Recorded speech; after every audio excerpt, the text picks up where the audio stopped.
mwegereye no tugiye undi muntu inama nubwo ndi guseka ariko birababaje. So uyu mugabo yandikira arambwira ati nari ndi mu mujyi ndi kugenda ntwaye imodoka mparitse, umugabo araza kumanga ku idirishya ry'imodoka arambwira ngo kuki utwaye imodoka y'umugore wanjye. Like ya imodoka ntwaye gusa yanjye ni y'umugore wanjye ariko ntago ari y'umugore wawe, sinzi niba muri kubyumva. Umugabo rero yahise ambwira ngo sohoka mu modoka, iyi modoka nayiguriye umugore wanjye ndayizi plaque kuko ndazicuruza, so nayimuhaye muzo ncuruza.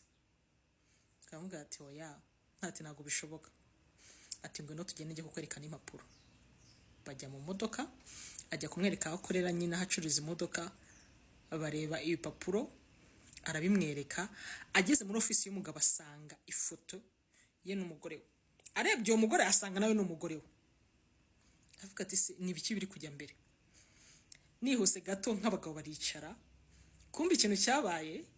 Uyu mugabo wari utwaye imodoka azi ko umugore yiga muri weekend akajya mu kandi gace kwiga, ngiye gutanga urugero ariko siho, akajya kwiga nko mu Ruhengeri kuri NS, yarangiza akabwira umugabo wundi agiye kureba ko nawe akora agataha muri weekend.